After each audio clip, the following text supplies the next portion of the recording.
Bueno, es un placer encontrarnos nuevamente.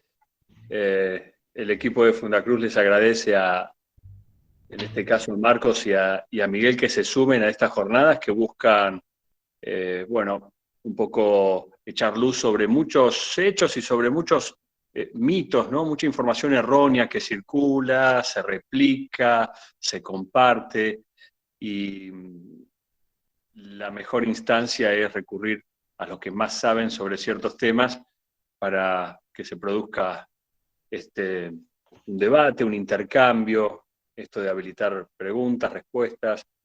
En este caso, bueno, todos conocen a Marcos y a Miguel, muy involucrados desde el ruralismo desde hace muchos años.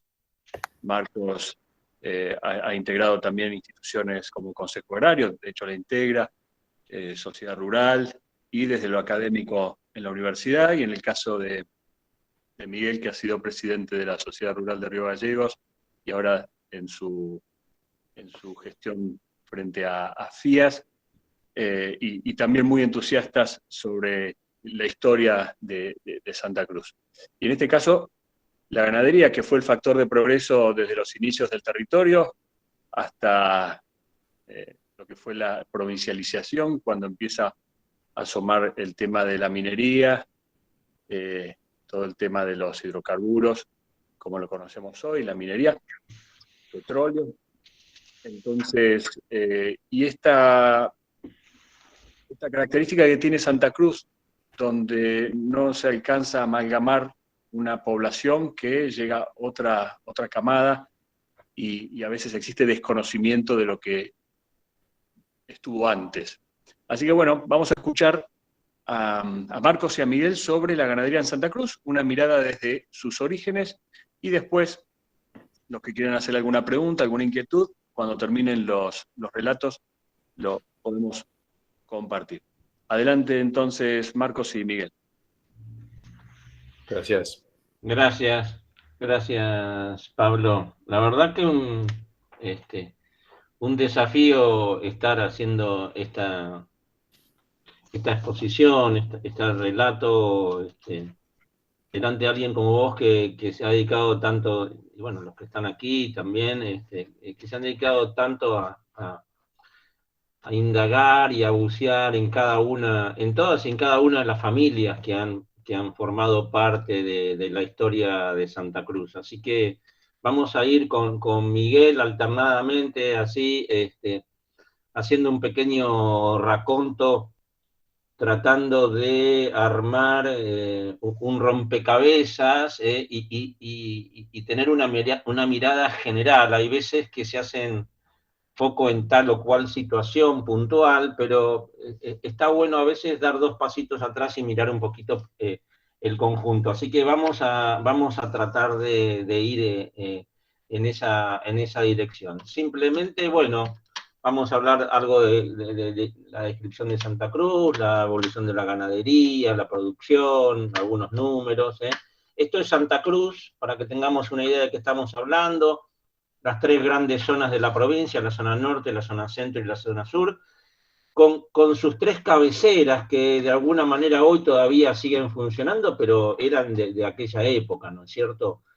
Datos hay muchos, no vamos a ahondar en ellos. Sí podemos decir que hemos pasado la barrera de un habitante por kilómetro cuadrado hace poquito en el último censo. Después hablamos de las existencias ovinas, algo así como 2.200.000, 2.400.000, dependiendo de cabezas ovinas, 110.000 vacunos, 1.000 explotaciones, casi 5.000 puestos de trabajo en el ámbito de la ganadería ovina, y andamos por los 2 millones de guanacos, para tener una idea de la descripción, ¿no? Voy rapidito porque esto por ahí lo conocemos todos, pero está bueno hacer un pequeño raconto. Santa Cruz tiene tres grandes zonas cuando hablamos digamos, de las zonas agroecológicas en cuanto a clima, topografía y suelos, ¿no? Una zona conocida como la meseta central, más pobre en pastizales, con poca lluvia, semidesértica, la zona cordillerana y precordillerana, que todos conocemos, y lo que se conoce como el sur del río Santa Cruz, toda esa zona de la estepa, bastante más parecida y compartida con Tierra del Fuego, que desde el punto de vista del potencial de los pastizales tiene mayor receptividad, ¿no? Como una zona, si se quiere, intermedia, con un poquito mejor de régimen de lluvias.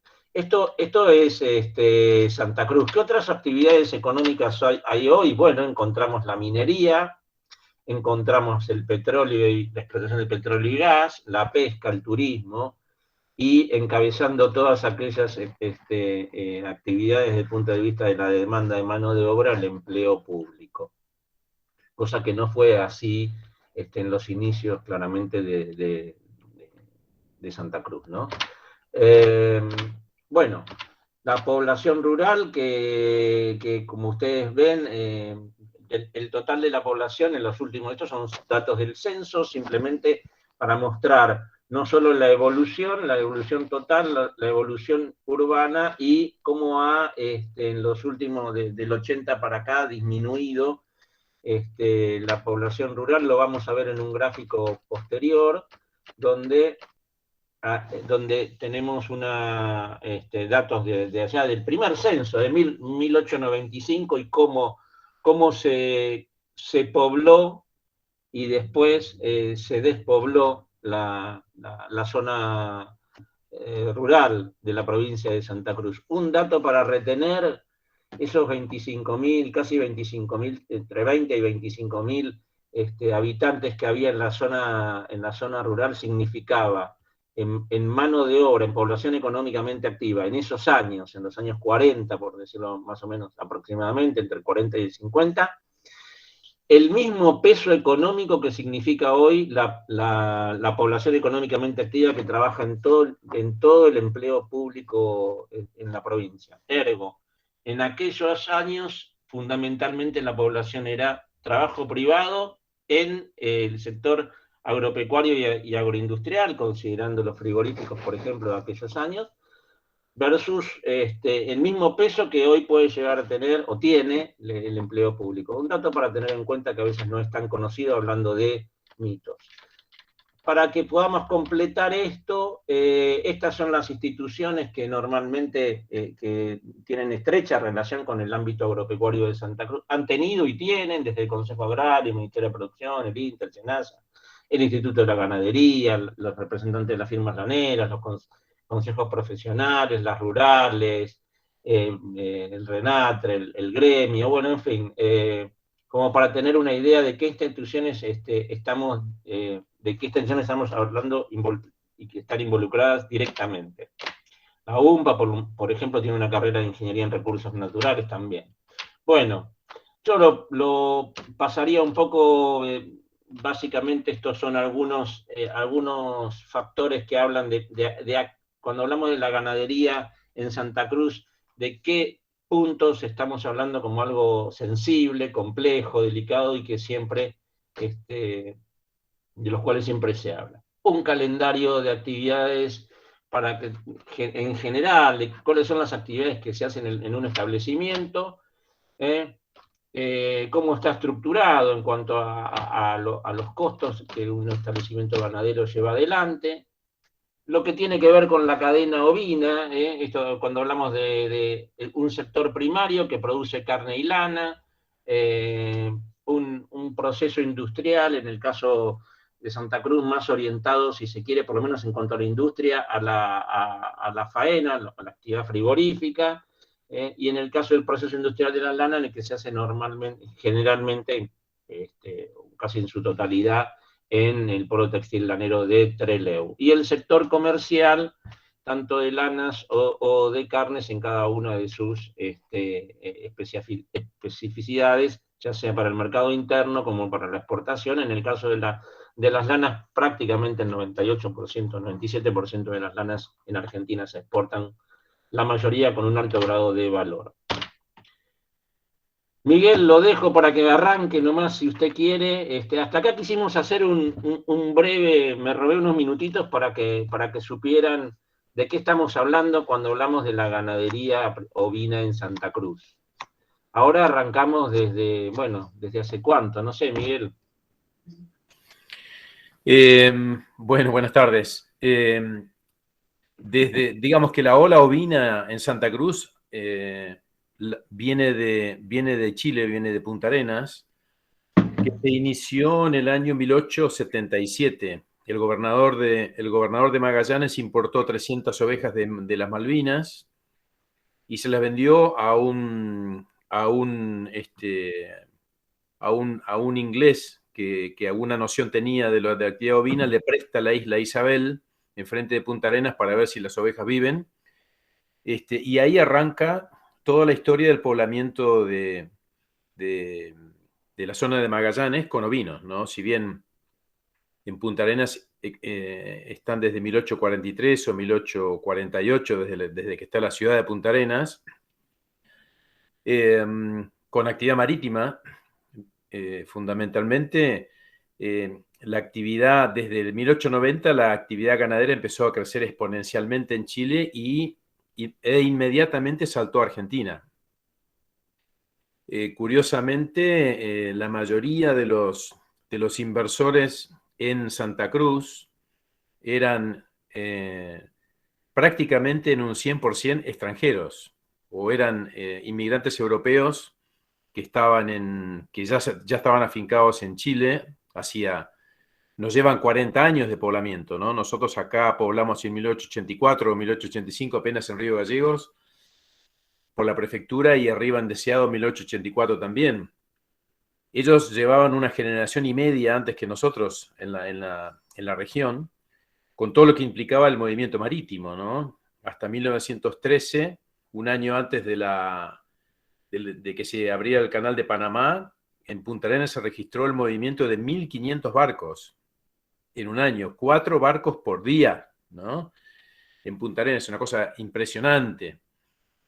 Así que todo eso, a medida que todo eso fue creciendo, pero lo que estaba bien claro por los exploradores que estuvieron en toda la región, tanto magallánica como patagónica, vieron que la actividad ovina era un gran potencial de desarrollo territorial.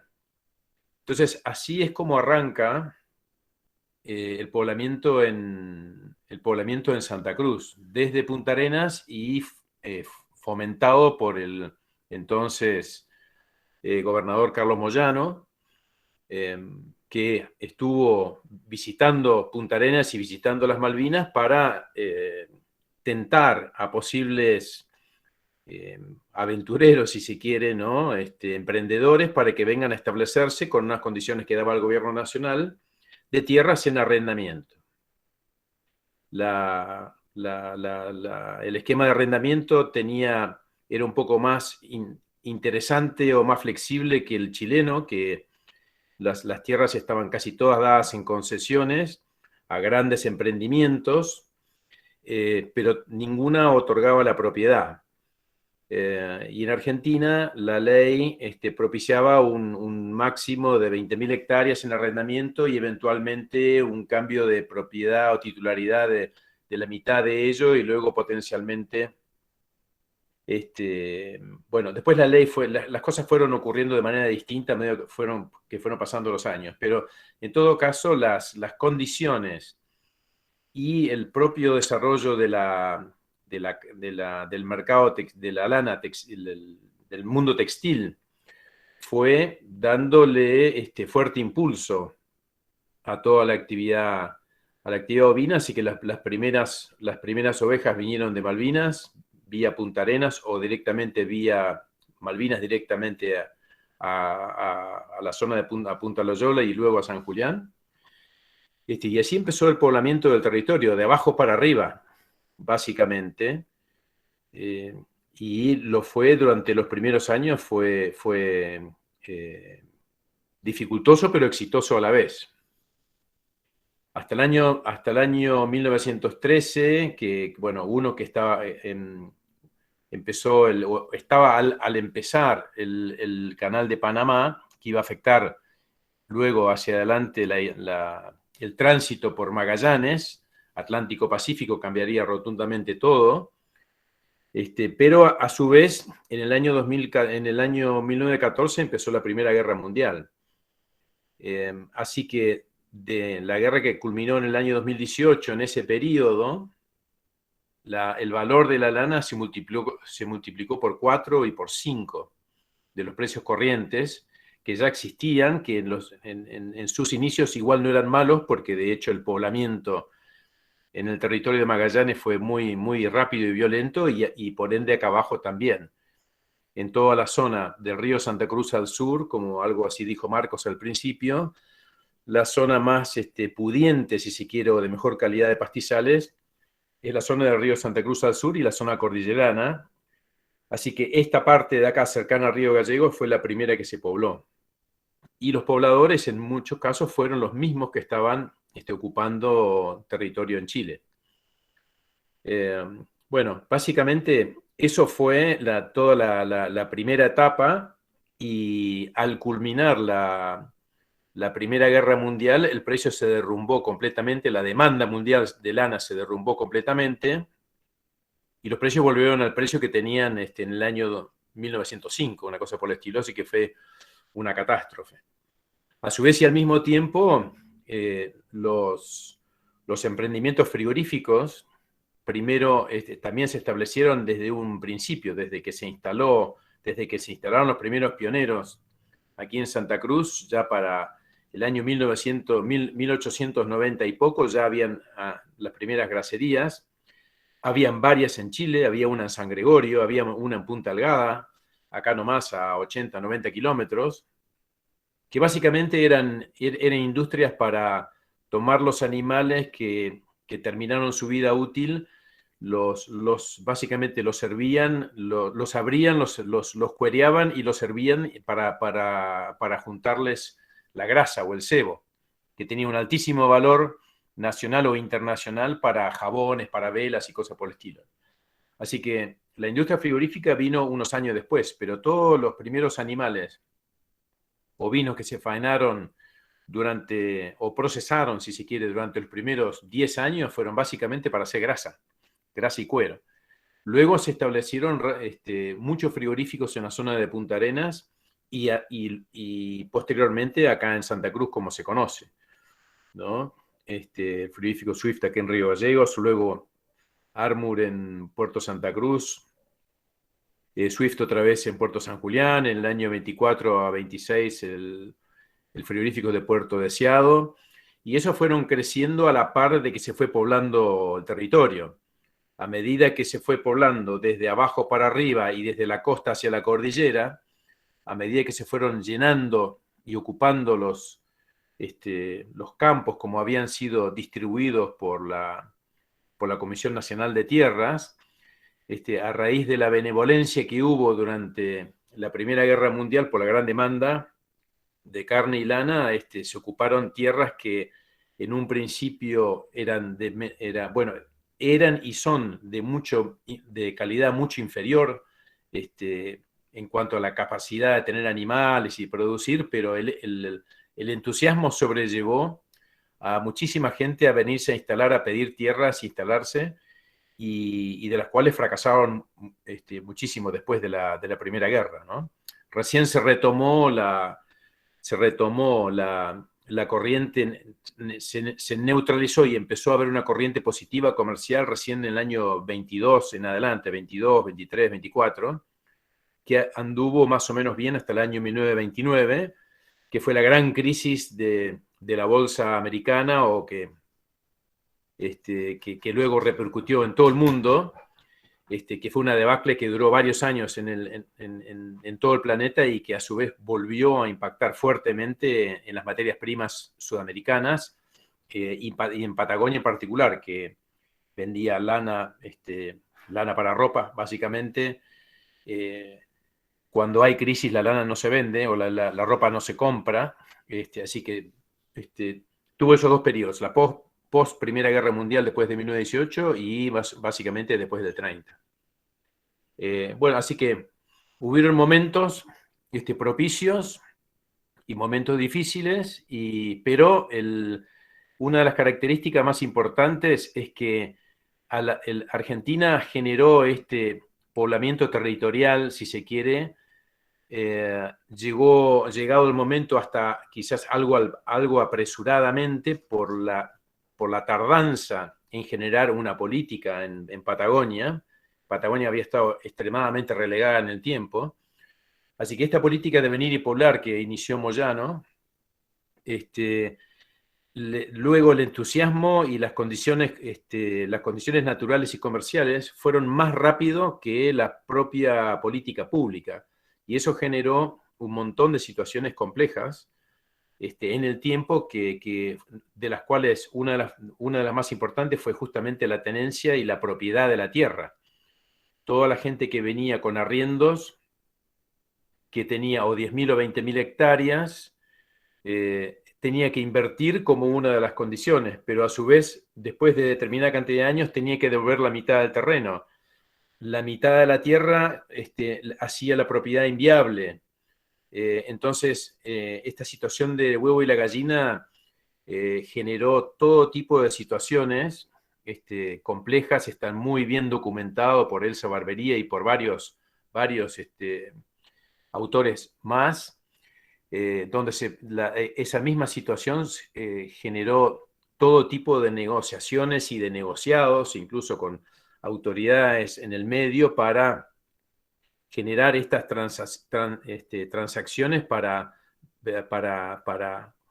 quitar tierras y dárselas a terceros, o para asegurar la tierra que ya tenía uno y asegurar su otra mitad, ¿no? Y eso siguió hasta la década del 40, más o menos, hasta la época de los territorios, en que se fue subsanando de a poco, pero en el camino hubieron ganadores y muchísimos perdedores, ¿no? Cientos de emprendedores que vinieron con esta subdivisión hecha para Santa Cruz, con grandes promesas, llegaron a un territorio lejano, complejo, donde todo lo bueno y potable ya estaba cubierto, así que poblar hacia la cordillera implicaba más complejidad, más costos logísticos, más dificultad para hacer las cosas, y el hecho de que en las primeras décadas no había camiones, la incidencia del flete tanto para la lana como para los animales a veces era el 20 o el 30% del valor del producto, con lo cual los hacía prácticamente inviables. Bueno, entonces así fue pasando el tiempo hasta que las cosas se fueron nivelando, pero en un contexto de crecimiento, conocidas y venidas. Igual hubo un crecimiento paulatino, porque después de cada periodo malo venía un periodo más o menos bueno, así que así fuimos llegando hasta cerca de la Segunda Guerra Mundial, donde ya estaba plenamente ocupada la provincia de Santa Cruz, plenamente ocupada en el sentido que el territorio estaba ocupado con ovejas fundamentalmente, y productores, y ahí, como marca uno de los primeros trabajos en la década del 50, fines de la década del 50, cuando pasamos a ser provincia, indicaba que habían algo así como 1.400 establecimientos agropecuarios. Hoy en día quedan 600 en funcionamiento, más o menos. Es un cambio drástico que después podemos comentar por qué. Bueno, voy hasta ahí nomás, para no hacerlo más largo, y eventualmente retomamos posteriormente. Pero básicamente, en resumen, nosotros hoy tenemos la misma cantidad de lanares que en 1905, 2 millones a 2 millones y medio. Llegó en los años 50 y tanto, Marcos, a cerca del año 60, llegamos a superar los 9 millones de cabezas.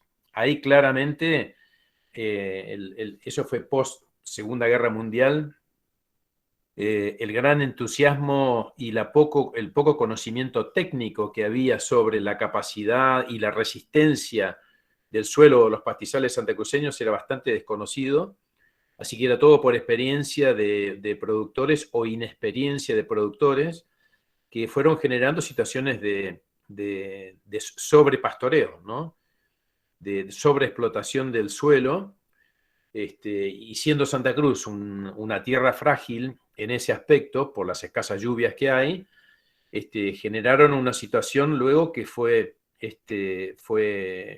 violentamente a la inversa, ¿no? De ese número de 9 millones hasta la década del 2000, volvimos a los 2 millones de cabezas. Pasaron en el medio varias cosas para que eso ocurra, ¿no? Entre ellos volcanes, sequías, pero venía un deterioro por un problema de manejo, ¿no?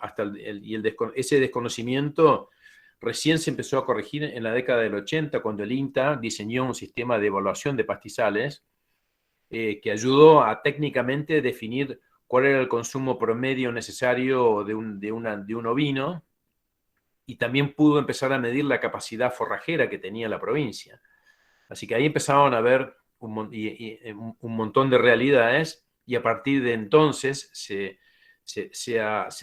ha cambiado radicalmente la forma de pensar, la forma de trabajar, pero en un esquema muy venido a menos, si se quiere, ¿no? Entonces el desafío en estos tiempos, desde hace bastante tiempo y para el futuro, es cómo se regenera todo esto en un contexto muy distinto, con mucho menos animales, que ya no volverán ni cerca de estar por las cuestiones que han ocurrido, hay una competencia hoy en día desde hace 20 años con el guanaco, cosas por el estilo, que compiten por el mismo forraje y todos derecho tienen porque son animales autóctonos.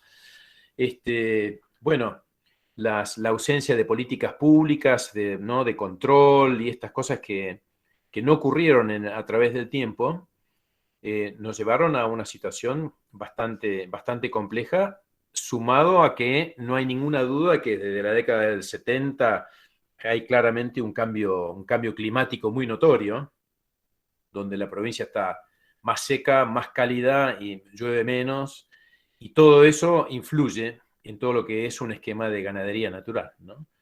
Así que hoy el espectro es mucho más pequeño, hay técnicas en marcha para hacer grandes mejoras y cambios, y hay mucha tecnología disponible y en eso se está, y en un marco ya de una demanda social donde claramente están indicando que hay que demostrar las buenas prácticas de manejo territorial, ¿no? Eso hace en cuanto a la carga de animales, al manejo de los animales, al bienestar animal, a la convivencia con la fauna, una serie de cosas que son ya en la actividad son bastante obvias, si se quiere, pero que hay que seguir creciendo para que eso sea perfectamente demostrable, y la menor producción que tenemos hoy en día de carne, la menor producción de lana, se traduce igual en productos de mucho mejor calidad, sin ninguna duda, de la que habían hace muchas décadas atrás, y en condiciones de sostenibilidad muy fuertes. Nosotros tenemos como Patagonia un cuento muy sólido para contar, partiendo de la base que la producción es netamente natural, ¿no? Esa es una condición que otros países no lo tienen, y todas sus carencias las corrigen con agroquímicos, o las tienen que corregir con excesos, o con dinero, con un montón de cosas que nosotros acá se hace todo natural y cielo abierto. Todo eso, hoy en día, la población nacional, mundial, provincial, está demandando que cada vez sea más transparente, más natural, más normal, con la menor intervención del humano posible, y en eso tenemos una fenomenal ventaja, y en eso estamos trabajando. Marcos, dejo ahí para no extralimitarme.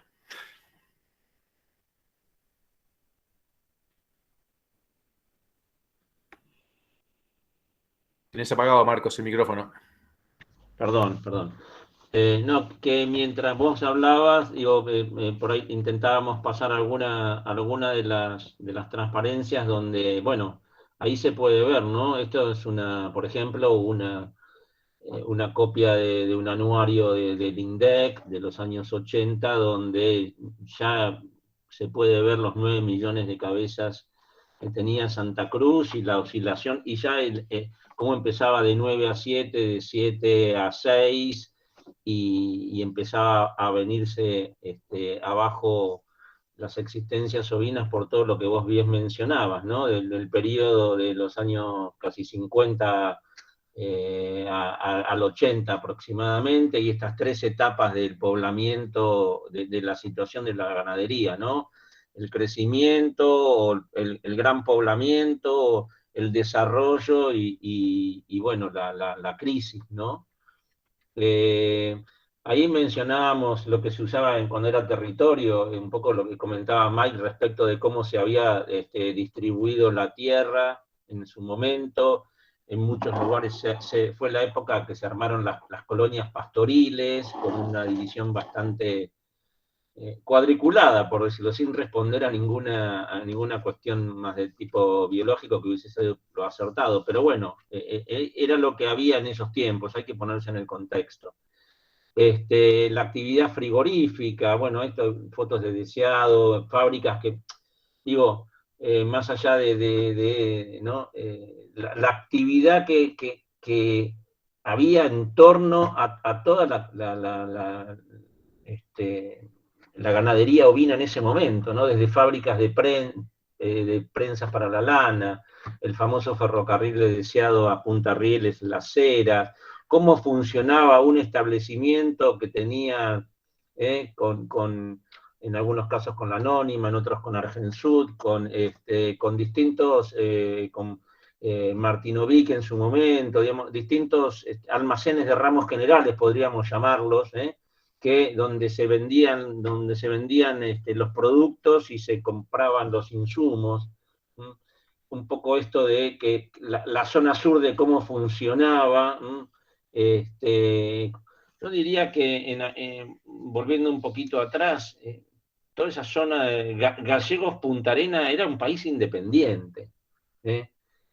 Casi en alguno, creo que Elsa Barbería en algún momento dice que, bueno, que básicamente no había fronteras, más allá de las fronteras formales que no existían, digamos, que existían en los papeles, pero que esto era una sola zona que funcionaba alrededor de Punta Arenas, el canal y Gallegos, que lentamente iba creciendo. Bueno, estos son recopilaciones de algunos de los tantos documentos. Yo más allá de esto, de la Corporación Argentina de Productores, la famosa CAP, en Deseado, en aquellos años, pero quise rescatar de la foto una cosa que me pareció muy interesante, que eran las compras que se hacían por catálogo. Hoy las hacemos por Mercado Libre, digamos, un catálogo virtual, pero en aquellos años desde ropa hasta piedras de afilar se compraban por catálogo, como pueden ver ahí arriba, ¿no? Donde están estos resúmenes muy interesantes que se hacían. Hoy se hacen menos, la verdad que se dejaron de hacer, donde habla del nivel de faena en ese año, creo que fue el 34, por ahí estábamos casi faenando 1 millón de cabezas, entre los 4 frigoríficos Gallegos, Santa Cruz, San Julián y Deseado, que se abrieron allá por los años 10, 12, 20 y 20 y pico, como decía Mike, 26, las cargas de lana, las cargas de hacienda en pie, por poner algo. Bueno, esto era un poco lo que contaba también respecto de la cantidad de las explotaciones agropecuarias en Santa Cruz, desde los años alrededor de los 30 a hoy. Y si completamos el cuadro, vamos a ver que arrimamos a los 600. Y esto un poco comparativamente, este cuadro que habla de las existencias, ya lo hemos visto varios, con respecto a lo que pasaba en Argentina. Bueno, estos son cuadros básicamente, ¿no? Que hablan son más técnicos, pero que hablan de una evolución desde, digamos, del siglo pasado a respecto de los precios, también que están en distintas monedas, de productos y de insumos. Por ahí no nos dice nada porque mezclan distintas monedas de distintos momentos, pero sí explican algunas cosas cuando llevamos a lo que se llama relación insumo-producto, en cuanto a cuántos productos se necesitan para pagar distintos insumos, en este caso la mano de obra, y ustedes pueden ver ahí la evolución que hemos hecho algún cálculo retrospectivo para ver cuántos kilos de lana se necesitaban para pagar el salario de un año de un peón y cuántos, esto está hecho hasta el 2008, se necesitaban con posterioridad a lo largo del tiempo, ¿no? Simplemente para tener una idea, porque esto empieza a explicar algunas cosas.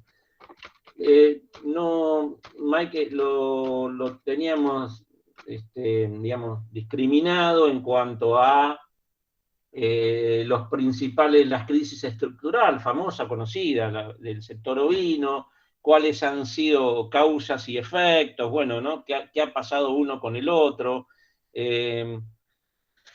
Más allá de todo, de la descapitalización, el tema de esto de que no había una tecnología en su momento que permitiera nivelar bien la cantidad de hacienda con los pastizales, la aparición después de los guanacos, como una fauna autóctona pero descontrolada, que en alguna época se pudo controlar, se pudo manejar, esa es la palabra, adecuadamente, y de hecho llegó bien hasta nuestros días. Pero también esto de no tener esta tecnología que permitiera equilibrar, y bueno, y todas estas cuestiones que hacen a la crisis incluso internacional del ovino también, y su consecuente caída de precios, así presionó sobre el sistema para todas las producciones, de manera tal que se necesitaban cada vez más cantidad de ovinos para poder subsistir la vida en el campo de una familia. Más allá de algunos avances tecnológicos que permitieron que eso estuviese un poco ralentizado y no fuese tan de golpe, pero esto ocurrió fuertemente y fue una causa importante para que se llegara hacia donde se llegó. Bueno, después, nada, simplemente que sepan que tenemos problemas con... El sector tiene problemas compartidos o generales en todo el sector, y además, por la gran geografía la extensa geografía y particularidades de la provincia, hay como en cada una de las zonas algunas temáticas que tienen mucho mayor preponderancia o peso a la hora de poder encontrar soluciones, ¿no?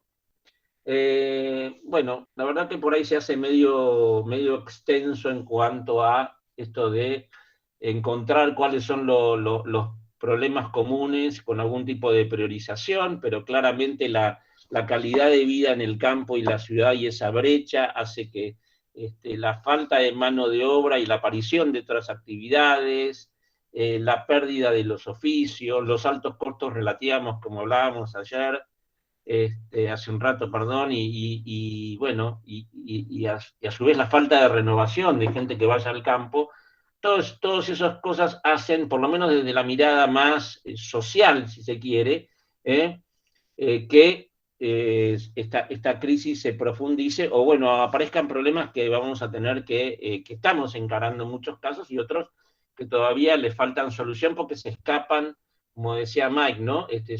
Deberían ser parte de la agenda política productiva, ¿no? Entonces aparecen ahí algunas cuestiones que son importantes mencionar. Nada, simplemente esto llevado a una década para que tengan idea lo que se necesita para pagar el principal insumo, que son los salarios, que nunca es mucho, digamos, siempre es importante y jerarquizar el trabajo rural, pero bueno, ha pasado también que ha habido un éxodo importante, como mostrábamos antes, de la gente que se ha ido a otras actividades y a la ciudad, porque se pierde la cultura, porque la brecha entre el campo y la ciudad es grande, y porque además toda la política de planes y de ayudas a veces va en contra de la cultura del trabajo también. Así que todo ese combo hace que bueno, tengamos que hacer reflexionar al respecto para poder explotar todo el potencial que hay y que es mucho. ¿Hacia dónde vamos? Y acá, Mike, me vas a ayudar, pero la verdad que hay mucho por hacer y tenemos fundadas esperanzas de que con la ayuda de las tecnologías, con la capacitación de la gente, con los chicos que se incorporen, con un montón una batería de cosas, ahí mencionamos algunas, pero la indicación geográfica del cordero patagónico, que ya está en marcha. Tenemos un polo frigorífico, el polo frigorífico más importante de ovino del país, con un montón de mercados abiertos para poder exportar, pero el tema de la suplementación estratégica, esto de en un momento determinado poder suplementar a cierta categoría de animales para levantar la productividad, todo lo que tiene que ver con los drones, los transportes, la logística, el manejo de las imágenes satelitales, el GPS, los guanacos, el procesamiento, los guanacos como el aprovechamiento sustentable de una fibra muy valiosa y además con una carne de muy alta proteína, de componente de proteínas, el llevar comida, de incorporar como gran objetivo la carne ovina en la dieta de nosotros acá lo tenemos como algo común, pero es raro encontrar cordero en el menú habitual de todos los argentinos, ¿no? Y eso es un enorme desafío. Así que, no sé, Mike, la verdad que podés complementar mejor vos que yo lo que tenemos por delante, ¿no? Sí, sin dudas, el ovino tiene un gran potencial. El stock ovino en el mundo sube gracias a la recomposición del stock que hubo en China, que en un momento bajó y ahora está subiendo de vuelta. Rusia era el segundo mayor productor del mundo de ovinos, pero después de que con la caída de la Unión Soviética se los comieron todos, tenían como 100 millones de cabezas y hoy en día tienen prácticamente nada y no lo repusieron. Pero más allá de China, que es el mayor productor del mundo, el ovino comercial se hace, si se quiere, en el hemisferio sur. Nueva Zelanda, Australia, Sudáfrica, Chile, Argentina y Uruguay. Se produce en el hemisferio sur y se consume en el hemisferio norte. Bueno, hay todo tipo de demandas de distintos tipos de carnes, animales más grandes, más chicos, todo son cuestiones culturales, ¿no? Pero los principales consumidores del mundo de carne ovina son los musulmanes, que son varios miles de millones, que han sido criados con carne ovina y sigue esa costumbre. Así que a Medio Oriente va un enorme volumen de la carne que se produce en el mundo.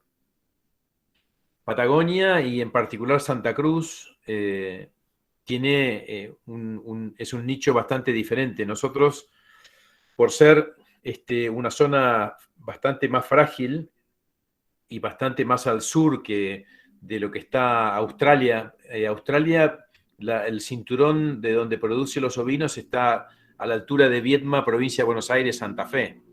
Es un mundo totalmente diferente. Y Nueva Zelanda, algo por el estilo. Es un mundo verde. Nosotros estamos en una estepa relativamente seca. Entonces, en nuestro ámbito, nosotros producimos un cordero de 90 a 100 días que sale al mercado y es el cordero que consumimos todos toda la vida, que pesa entre 9 y 13 kilos, que es el que se compra para la parrilla, básicamente, ¿no? Hay un trabajo bastante importante de hace muchos años, pero que está creciendo ahora en procesar parte de los corderos más grandes, que ya tienen un mes más, o pesan 13 o 14 o 15, 16 kilos, trozarlos y venderlos trozados, congelados, y son básicamente los cortes que más se exportan. En Argentina cuesta vender el cordero congelado. La gente, como estamos todos acostumbrados a ver en la góndola carne fresca de vacuna, ver carne congelada siempre es una segunda opción. Y pasa con el ovino también. Uno va en la temporada a comprar un cordero fresco a una carnicería, quizás a un supermercado. Pero después de abril, que no hay más, la única opción es el cordero congelado, que dura hasta septiembre, básicamente, quizás octubre con suerte, y después no hay por un par de meses hasta que empieza la nueva temporada de cordero. Así que nuestro cordero pesa 10 kilos de promedio. El cordero de Australia pesa 22 kilos de promedio. La carcasa es más del doble. Y eso lo da la circunstancia de mercado y lo da su capacidad de pastoril, digamos, para que los animales puedan hacerlo. Otra vez, están cerca de la provincia de Buenos Aires. Aquí, en Santa Cruz, en promedio,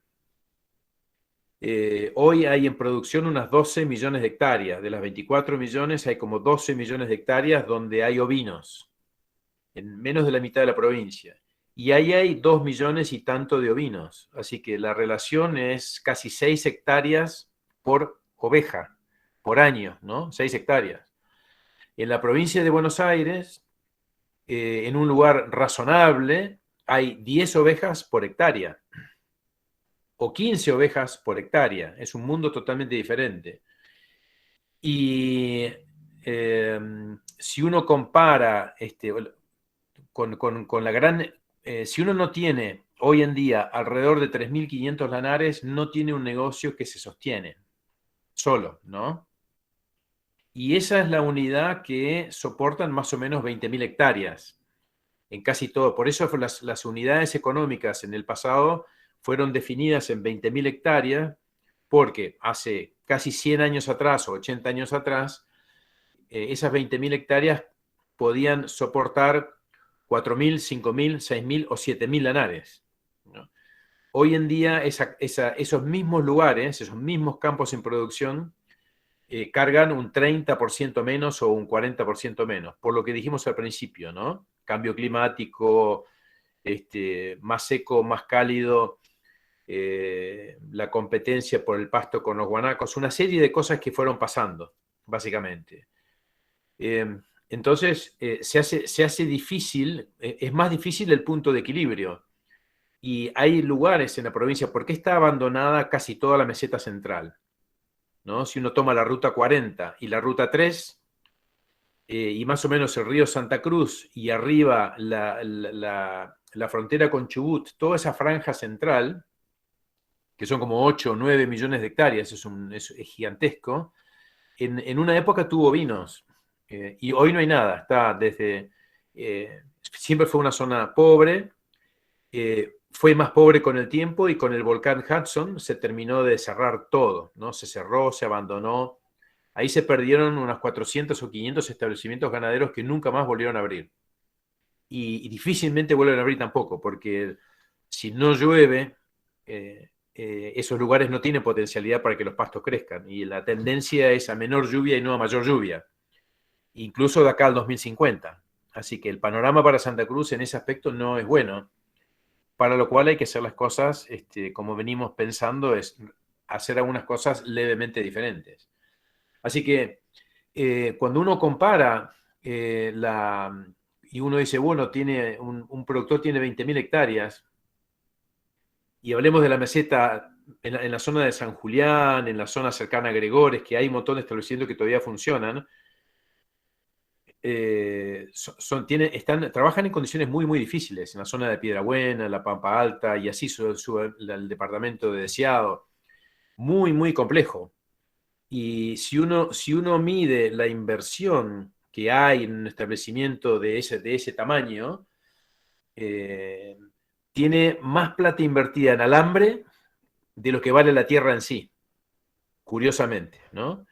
Un establecimiento en estas zonas regulares no prácticamente tiene un valor muy bajo desde el punto de vista productivo. Quizás si el lugar tiene una buena vista al mar, o una vista a la cordillera, o tiene un arroyo que lo atraviesa, tiene otro valor, pero desde el punto de vista productivo, y sobre el retorno, digamos, sobre el capital invertido, normalmente es negativo, y eso es así hace muchos, muchos años. No quiere decir que no hayan años buenos o que el flujo financiero sea positivo en algunos años, porque de hecho si no ya no existirían, ¿no? El negocio cuando funciona, funciona. Pero hay un tamaño mínimo del cual no se puede bajar, salvo que se le ponga dinero de otras actividades, ¿no? Tiene un trabajo o un negocio en el pueblo, entonces sí, le pone dinero de otras actividades que no lo hace genuino, digamos, ¿no? Pero Lo importante ahí es que hay muchas familias históricas que por cuestiones culturales no ceden, no se entregan, no abandonan, piensan, es patrimonio familiar y piensan que hay que hacer todo lo posible por seguirlo llevando adelante como sea, ¿no? Así que eh, mucha gente abnegada en ese sentido y hay que sacarle el sombrero, porque en los lugares complejos es muy difícil, ¿no? Cuando las condiciones no se dan y no se dan por varios años seguidos es muy deprimente. Y los años buenos son buenos y todo el mundo aprovecha para ponerse al día, cambia vehículo y así.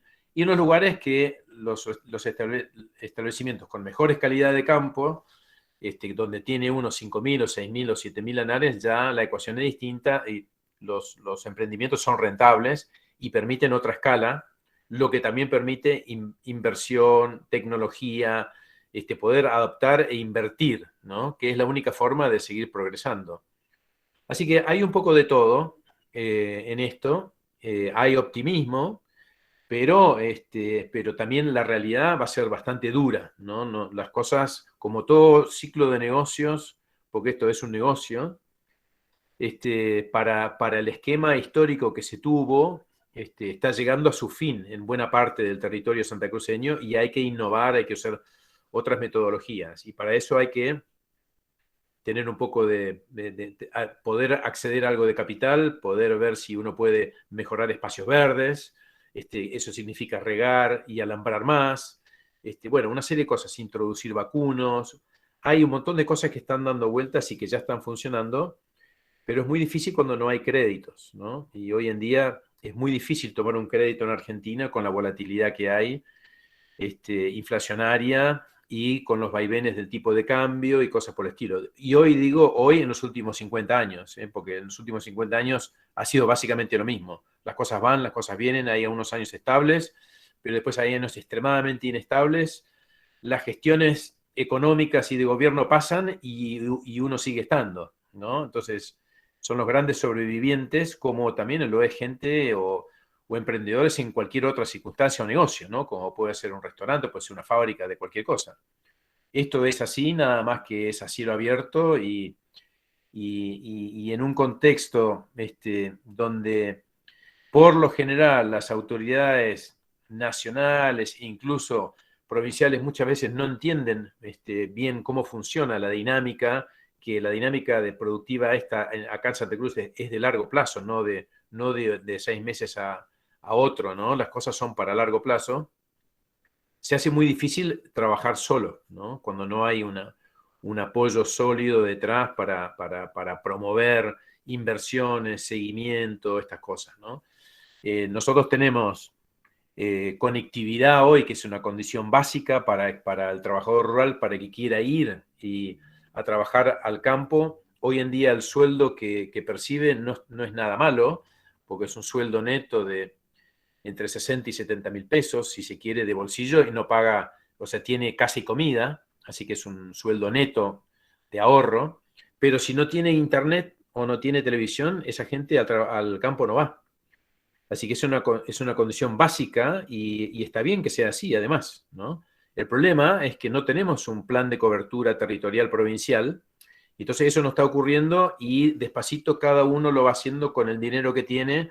Entonces algunos ya tienen y otros no tienen por otros 2 3 años porque no les llega, porque no pueden, no tienen cómo financiarlo y así. Entonces, otra vez es estas cosas que tienen mucho que ver con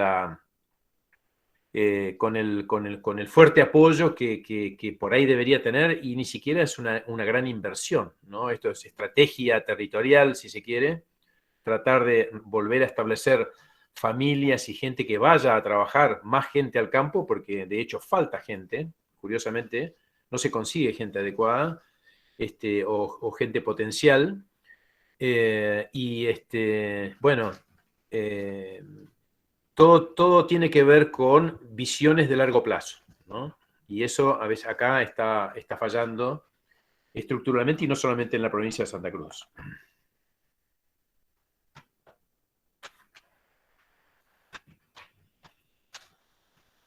Lo mismo con otros servicios, ¿no? Hablemos de luz y gas, por ejemplo, el gas. Es un tema coyuntural extraño, pero el gas cuesta 10 veces más o 15 veces más de lo que cuesta en el pueblo. Y es algo que, si bien el consumo de la provincia es poca en ese sentido, no se resuelve. No hay quien lo resuelva, ¿no? Sí, la verdad, Mike, que bueno, charlamos horas, días, meses, años de todo esto, tratamos de plasmarlo en distintos documentos, a veces en distintas acciones puntuales,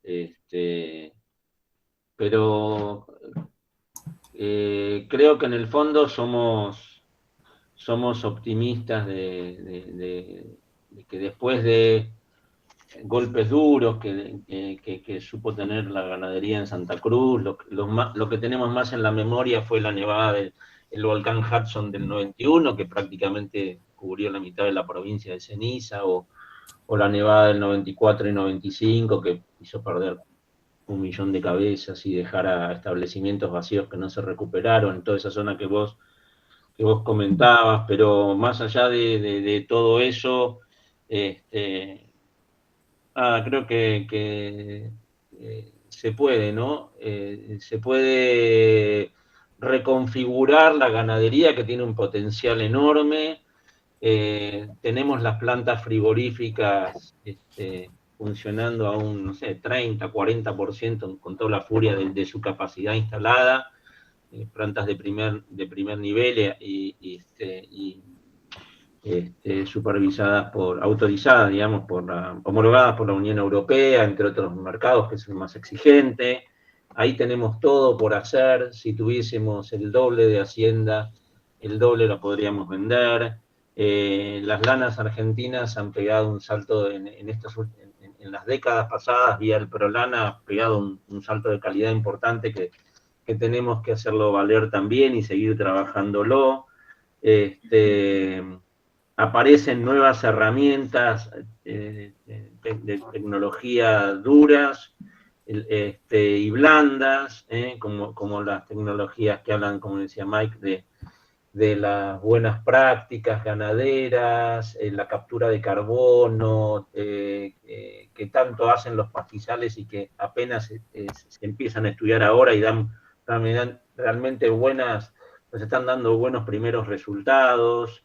La ganadería regenerativa como una de las herramientas importantes. Y bueno, y condiciones sine qua non, ¿no? Me parece que hay 2 o 3 y que van como acollaradas.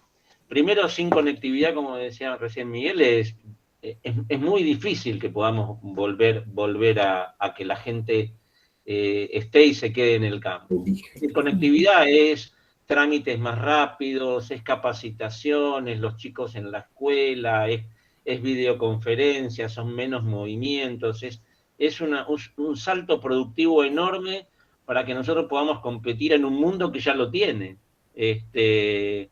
La verdad que estamos dando muchísimas ventajas en ese sentido. Hay otras que la otra cuestión es llevar a los jóvenes, las generaciones que nos vienen atrás, nos suceden, llevarlas al campo. Y para eso necesitamos no solo entusiasmo, sino conectividad y dotarlos de todas esas herramientas que creo que manejan mejor que nosotros. Y que la van a poder aprovechar mejor, otra incorporación de otras producciones o intensificación, como puede ser el vacuno, donde tenemos un enorme abanico. Después hay algunas cosas que no manejamos, ¿no? Que es la macroeconomía. Nuestras producciones son producciones atadas, muy fuertemente atadas a la exportación. Y, a ver, lo pongo en criollo, pero recibir menos de 100 pesos por una producción que tendría que estar recibiendo 180 es muy difícil, porque son esos 80 que faltan para ponerle en nuevos alambres, en tecnología, en drones, en alambrados, en manejo, en nuevas instalaciones, en un montón de cosas que hoy falta y que el hombre de campo siempre la pone ahí. Así que lo de la macro es un tema que no es menor, no solo para nosotros como productor primario, sino para toda la cadena agroindustrial. Y por último, yo con esto medio cierro, nos falta el plan. Todo esto camina bárbaro, pero hecho con esfuerzos individuales y esporádicos y espasmódicos es muy difícil. Así que bueno, ese es el desafío que creo que nos queda por delante. Yo cerraría con esto, Marcos, por ahora, después habrá alguna pregunta, pero yo diría que esta pregunta nos la hacen muy seguido. La lana que sale de Santa Cruz, que cada vez es más fina, por lo cual tiene cada vez más valor, eso es por trabajo y genética, básicamente. En un 70% se procesa dentro del país, se procesa en Trelew, en Chubut, que hay un polo textil lanero, que es bastante competitivo, y de ahí las lanas se exportan procesadas al mundo.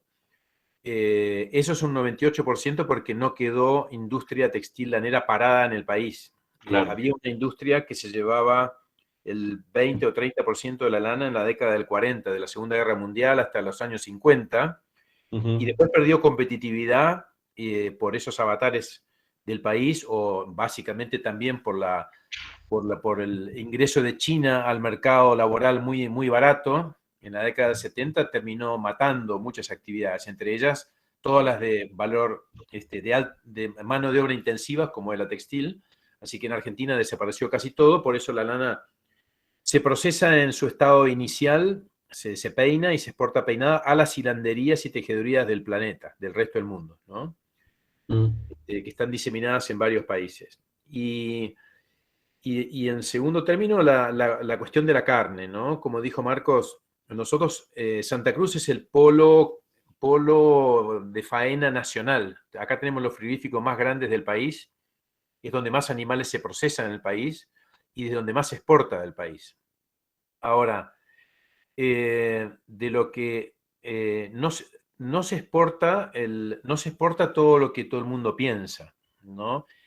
Pero de aquí este año están saliendo cerca de 4 millones de kilos o 4.000 toneladas. Es un número bastante grande de los últimos años. Eso es quizás un 30 o un 40% del total de la carne ovina que se procesa en Santa Cruz.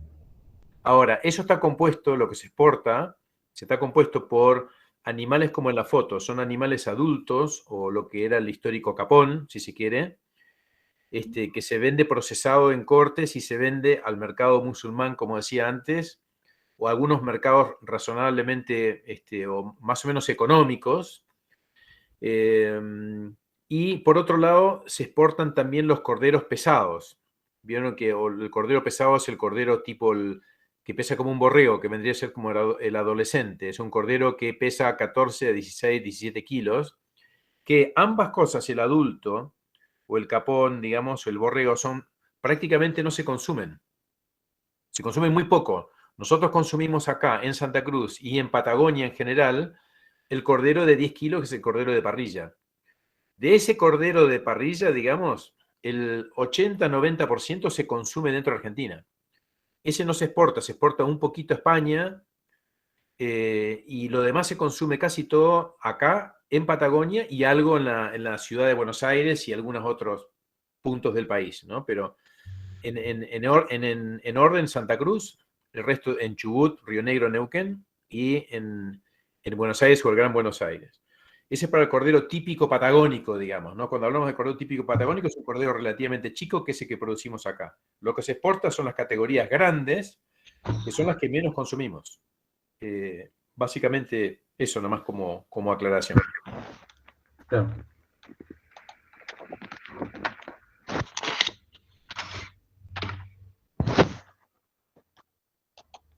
Bueno, podríamos habilitar, Sí. ¿les parece? Si alguien quiere hacer alguna pregunta, algún comentario a los disertantes, es el momento. Bueno, como comentario me pareció súper interesante. Sé que ustedes vienen difundiendo esta información porque alguna vez me los crucé en alguna otra charla en la UMPA, pero la verdad que es súper interesante.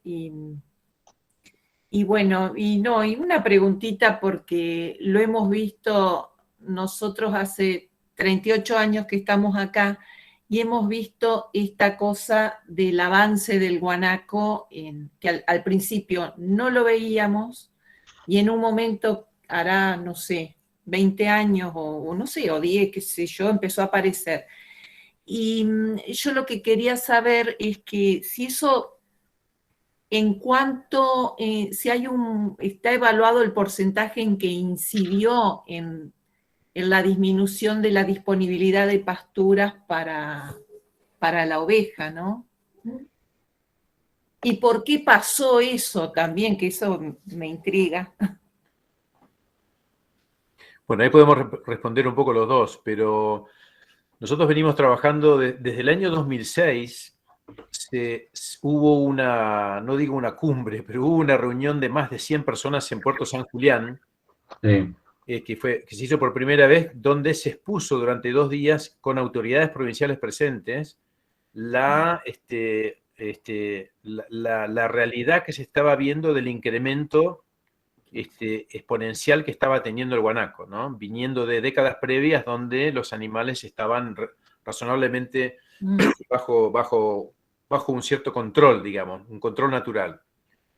¿Qué pasó con el guanaco? No tiene predadores naturales, es el puma el predador natural, y lo fue históricamente en los últimos 12 o 15 mil años, lo fue el tehuelche, y después lo fueron los blancos, digamos, nosotros, los pioneros o los que llegamos acá y que se armó la actividad en la provincia.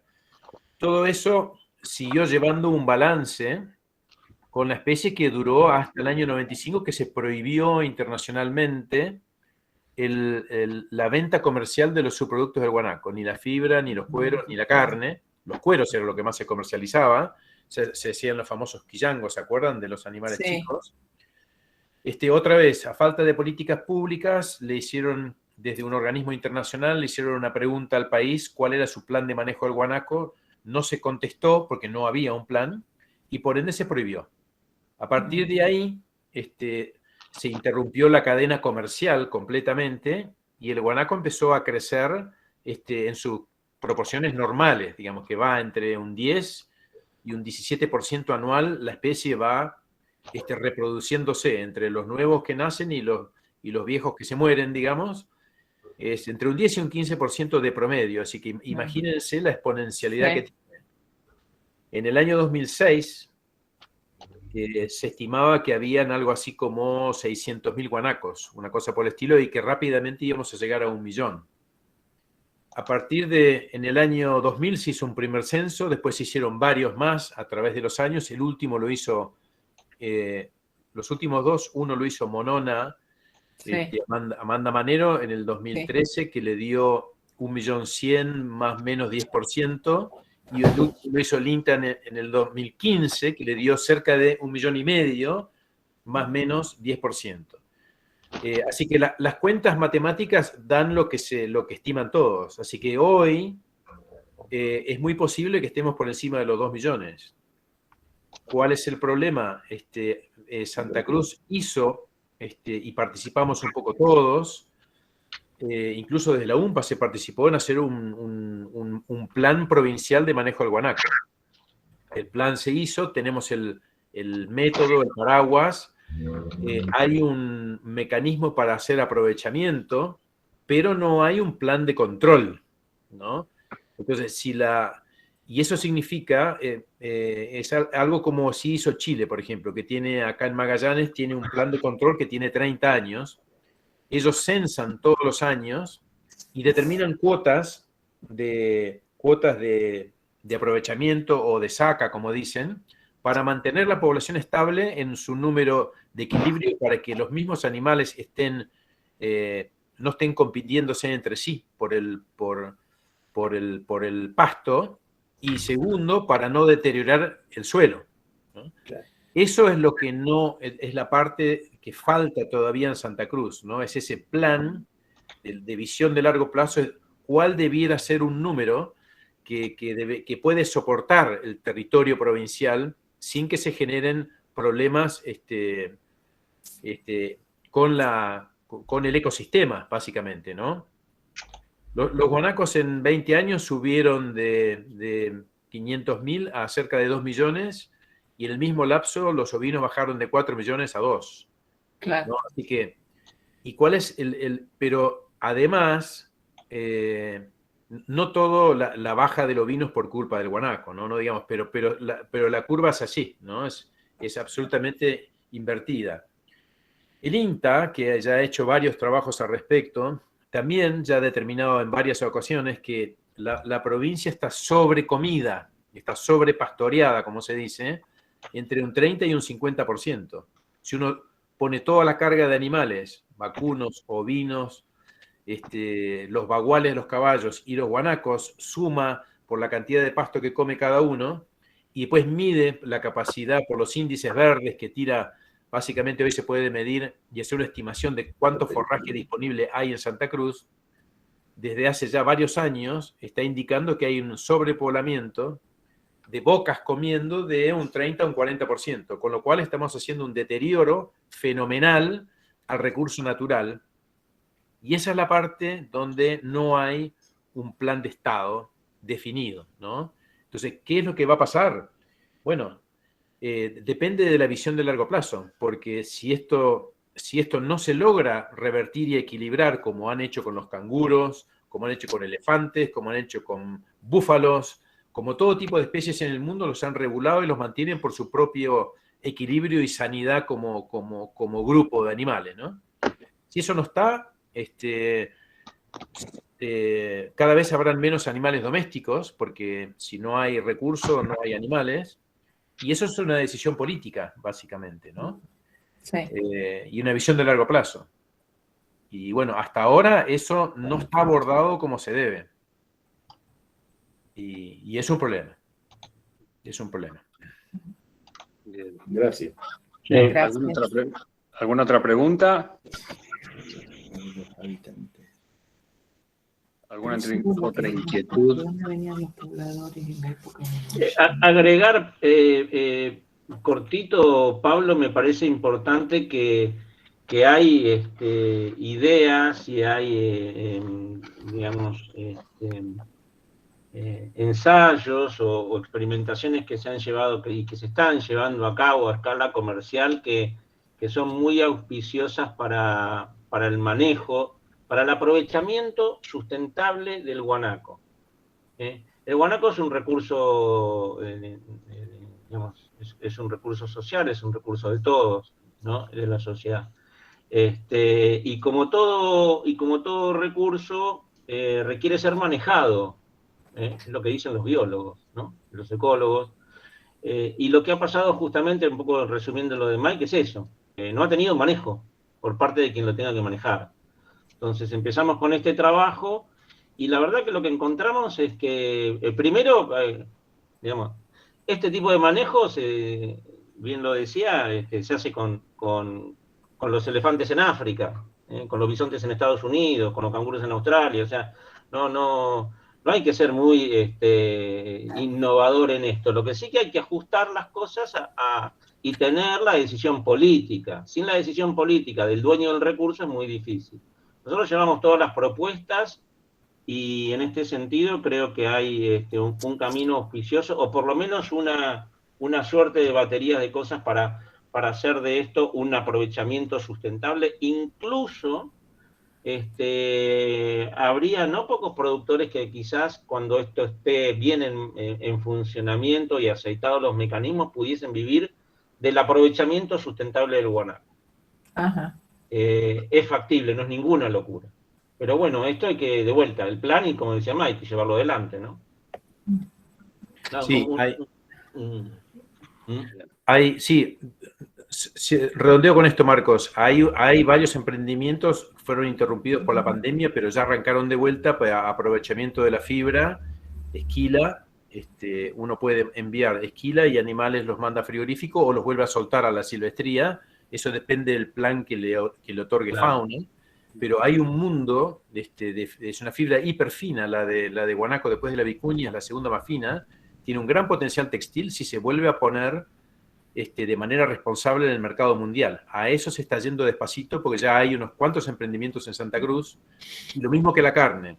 La carne está empezando a funcionar como una alternativa. Será para cortes de excelentísimo valor, por ser una carne exótica en la cadena gourmet, si se quiere, y luego una carne que puede ser fungida con cualquier otra carne, porque es una proteína pura de muy baja grasa, una carne muy magra. Así que hay un potencial que, a la medida que se va desarrollando y facilitando este proceso, puede ser una cosa importante y una alternativa para muchos. Y además, como dato, Santa Cruz es la única provincia del país que tiene un plan de aprovechamiento activo en marcha y con una cierta visión positiva al respecto, ¿no? Y eso despacito está empezando a andar, si se quiere, ¿no? Falta el plan global grande, pero estas cosas están pasando. Hay que ver hasta qué escala llegan. Pero nosotros en Santa Cruz tenemos quizás el 50% de todos los guanacos que hay en el mundo. Claro. El 50% por lo menos. Se estima que hay 4 millones y algo en todo el mundo, en Sudamérica están los guanacos, y nosotros tenemos alrededor de 2. Y hay otro millón que están entre Magallanes y Tierra del Fuego argentino-chileno, así que ya acá abajo ya tenemos 3, y el resto se reparte entre algo en Chubut, un poquitito en Mendoza, algo en Río Negro y alguna cosa más acá. En Perú y en Bolivia prácticamente no queda. Ajá. Para dimensionar el otro día de todos los cálculos que estábamos haciendo, que ya hace un rato lo venimos siguiendo, para que tengan una idea, si todos los años se pudiese hacer el aprovechamiento sustentable de 100.000 guanacos, 100.000 guanacos, todavía estaríamos muy por encima, digamos, la población no solo bajaría, sino que quedaría incrementada un porcentaje importante, y no podríamos bajar toda esa presión de pastoreo que hay. O sea, esto es como una gran majada que produce una cantidad enorme de corderos, vos los mandás al frigorífico y todavía hay más para mandar, igual así, pensar que vamos a poder aprovechar 100.000 guanacos es una cifra enorme y difícil en la operación, ¿no? Así que imagínense la dimensión. Bien. Sí. Yo quisiera hacer una pregunta sobre otro tema que tiene que ver con que muchos autores mencionan la figura en la historia de la ganadería, la figura del latifundio, que también está dentro de los prejuicios del sector, ¿no? Esto de grandes extensiones. Si existen latifundios hoy, o cómo fue evolucionando, o cómo se fue acomodando esa figura, porque dentro del imaginario y dentro de muchos autores la figura del latifundio persiste. ¿Cómo lo ven ustedes? No. Te puedo un primer dato, Pablo, dato, ¿no? El 60, no me acuerdo exactamente, pero creo que el 66% de los productores de Santa Cruz tienen majadas de menos de 1.500 animales o menos, y vos necesitas 3.500 para vivir. Que vos tengas 20.000 hectáreas de arena del Sahara no te hace un latifundista, o en todo caso te hace un latifundista de tierras que no te permiten vivir. Eso es cuanto a datos real, digamos, no son oficiales. Que supo haber 20.000 hectáreas, vos agarrás el mapa de Santa Cruz de Cobos de 1919 y ahí, en todas las colonias están los cuadraditos de 20.000 hectáreas. Evidentemente en el tiempo no duraron por diferentes motivos. Lo del latifundio supo haber en su momento, sí, en Chile y en Argentina, grandes compañías conocidas con grandes extensiones que además te diría que más allá de todo, permitieron después de ahí desprendimientos u otros productores o capataces o jefes de, digamos, o administradores que tuvieron su propio emprendimiento también. Entonces, hay como una idea del gran latifundista que hoy no existe, o digamos, debe ser 1% de todos los productores y me quedo, y soy generoso, pero el latifundista como tal de una gran extensión, son la verdad muy pocos, ¿no? En proporción y en operación. Y tiene que ver con esto que decíamos, no sé, Mike, ¿qué te parece? Sí, yo creo que el tema arranca primero por la imagen de Chile, ¿no? Cuando se Claro. forma la sociedad explotadora de Tierra del Fuego, con los primeros arrendamientos que dan en Tierra del Fuego, el gobierno chileno, a José Nogueira le dan 1 millón de hectáreas de un saque en arrendamiento. Después le dan 170.000 hectáreas y después le dan otras 180. O sea, en un periodo de 3, 4 años negoció de la nada, porque no había nada, eso hay que tenerlo en cuenta también, ¿no? A él se le ocurrió que eso iba a andar y pidió 1.300.000 hectáreas y se las dieron. Y luego le fueron, con las discusiones que eso trajo luego, se armaron otros grupos, ¿no? Por supuesto. El grupo de José Menéndez también compró el campo San Gregorio, que está acá rumbo a Punta Arenas. Ellos tardaron bastante más en hacerse más grandes, pero eran reticentes al crecimiento en los primeros 10, 15 años. Pero después se embarcaron también y fueron socios. Y después se vieron varios grupos, y en Chile fue parecido acá, ¿no? No les daban tanto, aparte de esto de Nogueira, hubieron varios arrendamientos más que le dieron a varios socios, ¿no? Eran 2, 3 socios y le dieron 60.000 hectáreas a la gente grande, por ejemplo, que se llamaba la sociedad.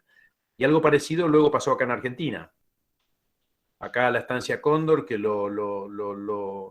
fue una de las primeras, uno de los primeros establecimientos entregados que se gestionaron en 1885 con Moyano.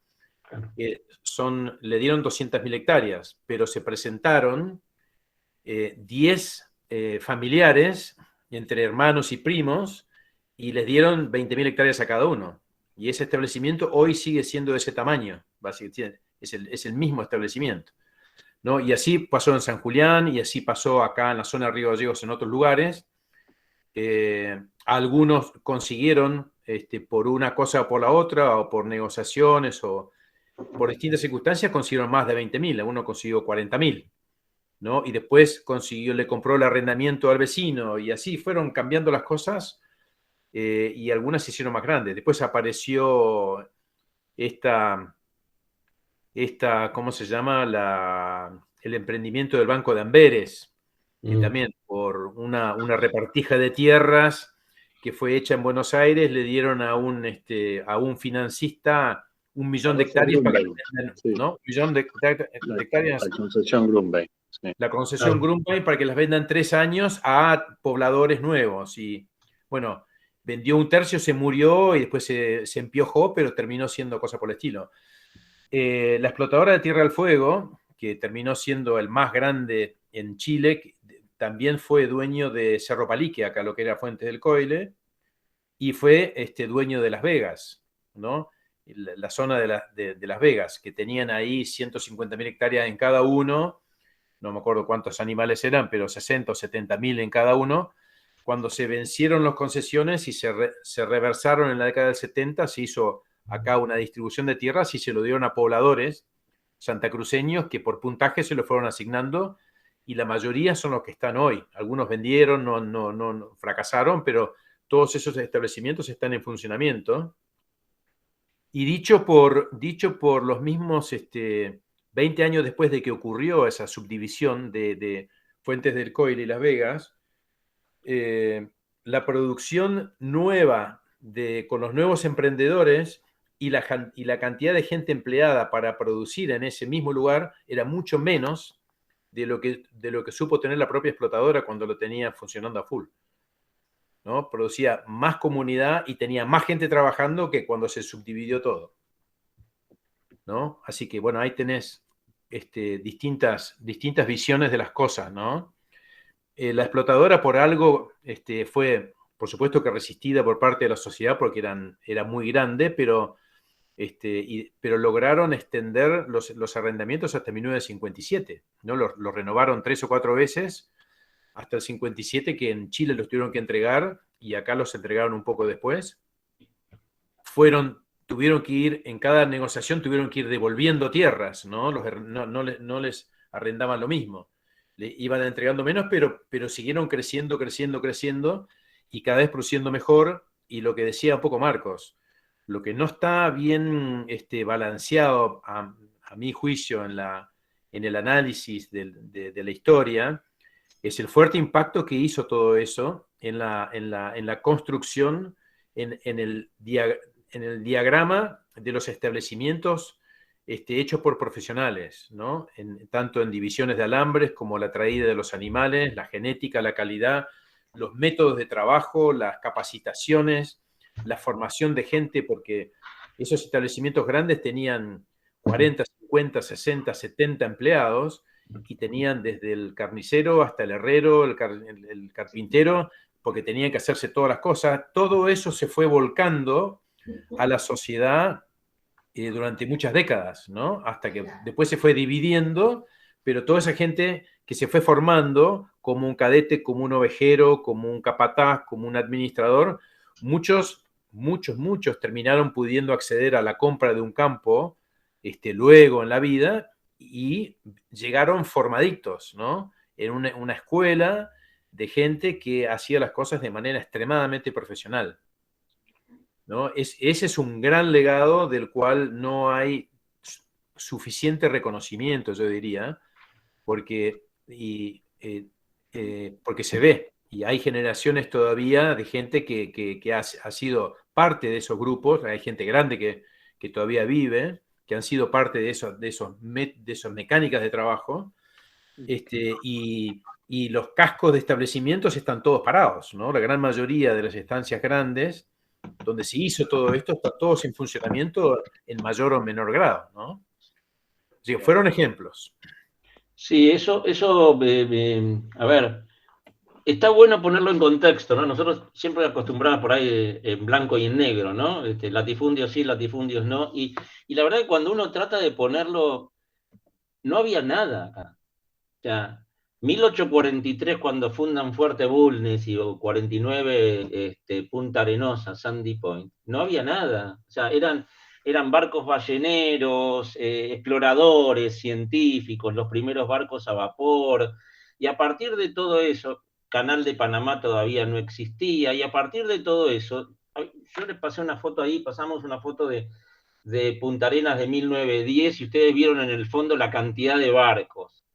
La actividad era marítima, nosotros estábamos en el fondo del mundo, ¿no? Para hacer y eran esas tierras lejanas donde los aceites de foca y de ballena eran el bien preciado, y toda esa actividad marítima que además requería de todo un apoyo logístico, reparaciones, abastecimientos y todo. Esto era, uno va a Punta Arenas y parece París, porque después trajeron todos, y esto era un centro importante.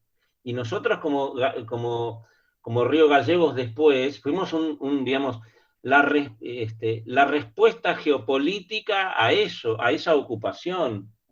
Y hay que entender todo esto, porque después todo eso se volcó en esto que decía Mike, todos esos recursos en vamos a colonizar las tierras, hacer ocupación real. Y ahí vino la oveja. Y con los barcos vinieron las líneas de cabotaje para ir a Malvinas y a Gallegos, que recién surgía, y a Puerto Santa Cruz y San Julián, ¿no? Y todo eso después trajo estas líneas donde se llevaban los productos a Europa y se traían los insumos, las casas que refería Mike. Entonces, esto vino de compañías grandes que después invirtieron mucho, bien regular o mal, en desarrollar esas explotaciones y traer hacienda de distintos lados y formar gente, y vinieron los croatas, los alemanes, además de los españoles, ni hablar de toda la comunidad británica, escocesas, irlandeses, ¿no? Eso desde ya, pero digo, si no nos ponemos todos estos en contexto, vamos a quedarnos con latifundio sí, latifundio no, y la verdad que a partir de eso empezaron a poder a poder formarse todos los pueblos con todo lo que tenemos y que hoy vemos de esas construcciones fantásticas y los puertos y hacer de esto una zona productiva donde no había nada. Obviamente, ¿fue todo bien hecho? No, no fue todo bien hecho. ¿Hubo errores del Estado? Sí. ¿Hubo errores de los privados? También. Pero digo, cuando uno ve eso y cómo termina la historia, termina que la verdad que todos esos circuitos comerciales que no existían, los bancos no existían, digamos, las producciones no existían, y a partir de todo eso se fue generando toda esa actividad, incluso marítima. A ver, Naviera Pérez Compán era una naviera, no era una empresa petrolera, por decir algo, ¿no? Digamos, para traer ejemplos más modernos, un poco más modernos, pero que tienen que ver con esa idiosincrasia. Alguno de acá ha tenido la posibilidad de ir en barco a Buenos Aires, digo. Entonces, esto de los latifundios que permitió después con el tiempo ir acomodándose, con no pocos errores y con no pocos cosas condenables, por supuesto, como pasan hoy. Gracias a Dios, en aquellas épocas creo que con mucho menor grado, pero esto es una opinión mía. Pero lo cierto es que fue una contribución en el balance, me parece que una contribución importante para poder realmente hacer de la Patagonia de algo que no estaba en una zona pujante, con un futuro, con una impronta, que después la complementó la pesca, la minería hoy y el petróleo después, anteriormente, y bueno, hacer de esto lo que hoy tenemos, ¿no? Pero si no le estamos dando un rol histórico, digamos, secundario hasta casi malo, cuando la verdad es que fue un trampolín importante, incluso para muchos pequeños productores que salieron de ahí o que fueron un desprendimiento de eso, ¿no? Bien. Me parece. Muy bien, muy bien. Yo quería hacer otra preguntita. Yo trabajé en salud pública en el tema de hidatidosis. Bueno, entonces yo vi el problema, digamos, desde el hospital. Entonces, lo que quiero saber, por ahí ahora como, no sé en qué nivel está, si hay, qué grado de incidencia de la enfermedad hay, bueno, ese sería otro tema. Pero mi curiosidad es saber si desde el punto de vista del trabajo en el campo y con los animales, y más ahora, sobre todo Miguel que menciona que hay nuevas tecnologías y que hay, si se sigue teniendo en cuenta ese tema como zoonosis y como, bueno, eso, si se siguen tomando precauciones o si ustedes ya no ven en los animales o si, bueno, esa sería un poco la pregunta. Sí, yo lo que dice las estadísticas que recopila el SENASA es que la situación de la hidatidosis está cada vez peor otra vez. En una época supo estar muy bien, hace unas cuantas décadas atrás, y todo fue por capacitación, inducción, corrección. Se hizo lo que había que hacer desde una política pública. Luego de que eso se logró, el sistema se fue relajando y queda en la mente de cada uno la responsabilidad de cómo trabaja o cómo hace las cosas para evitarlo o no evitar estas cosas. Yo diría que ya pasó más de una generación que no ha tenido capacitación, la nueva generación prácticamente no ha tenido capacitación, de productores estoy hablando, con lo cual el tema está en un punto de ciertamente peligroso otra vez. No hay mucha información que salga de las autoridades sanitarias para que lo evidencien, digamos, y se haga algo, pero el SENASA, que sí hace fundamentalmente en los frigoríficos de Río Gallegos, Claro. cada tantos animales tiene que hacer pruebas. En los últimos 15 años, la estadística, la ictiosis va subiendo, así que es un problema. Y otra vez es un problema de política general, de estado de salud, lo que hay que atajar, porque eso sí claramente es un problema serio para mucha gente. Se ha muerto mucha gente por ictiosis, y hay gente que no lo sabe, ¿no? Sí. Así eso es así, es verdad. Bueno. Muy bien. No sé, Magda, si hay alguna otra inquietud de Bueno, los no sé, participantes. Estuvo todo muy interesante, muy interesante. Y sobre todo esta cuestión de Marcos, que es optimista, escuchar gente, y de Miguel, escuchar gente optimista es bueno. Hay que ser optimista, hay que verlo con optimismo, porque hay un gran potencial. Es distinto Claro. el potencial al que de donde veníamos, pero hay un gran potencial, sin ninguna duda, y hay que encaminarlo de esa manera. Claro.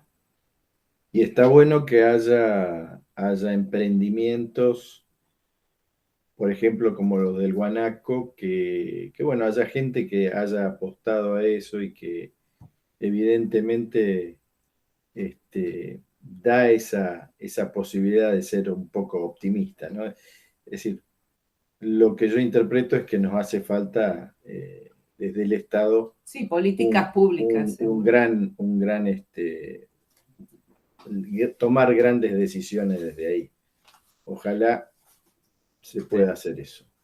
Mirá, una cuenta que hicimos, es una cuenta que hicimos nosotros, no tiene rigurosidad, pero una cuenta sencilla: si nosotros aprovecháramos 100.000 guanacos con unos 20 kilos de carne lograda por animal, y si uno lo traduce a gente que está carenciada hoy en día, la alimentación básica diaria es de 50 gramos de proteína, ¿no? 50 gramos de carne o de proteína por día para una persona.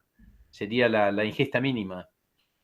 Podríamos darle de comer con esos 100.000 animales a entre 25 y 35.000 personas año, ¿no? Esas son varias localidades de alguna parte del país que pasan hambre, que no comen sus 50 gramos por día, y no logramos encaminar esto desde ese punto de vista, ¿no?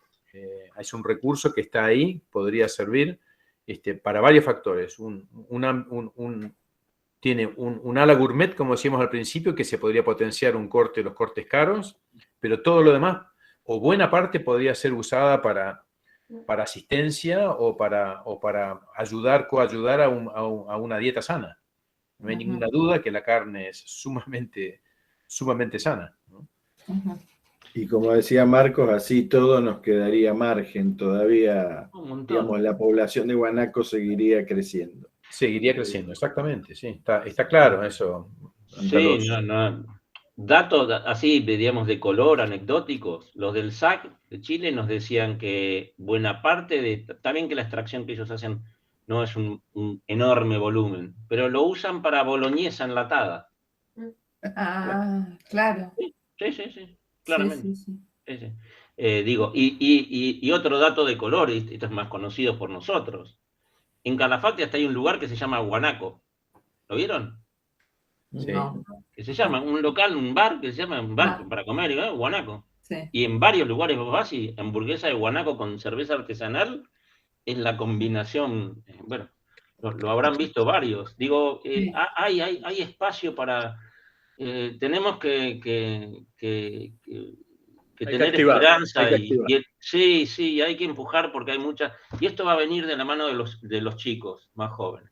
Por eso es tan importante darle conectividad a los establecimientos para que los chicos se puedan estar ahí y aprender y hacer cursos y demás. Más allá que es importante que el negocio cierre, porque si no, no hay cosa que no hay que se sostenga. Pero hay dos o tres cosas, y tener un plan, muchachos. sencillo, con 5 cosas, y después le sumaremos otras 5 más. Y es completamente factible. Hemos estado mucho peor. Tenemos una industria frigorífica que necesita carne, digamos, insumos. En toneladas industriales necesita. Y tenemos que poder producirla, y tenemos que llevar a los chicos al campo y que manejen los drones y los GPS y las imágenes. Tenemos un futuro por delante, hay que empujarlo. Sí. Estoy convencido. Muy bien. La Dirección Provincial de Fauna, de hecho, hace 15 años atrás se horrorizaba cuando uno hablaba de cualquier cosa, cualquier intervención sobre un guanaco, y hoy en día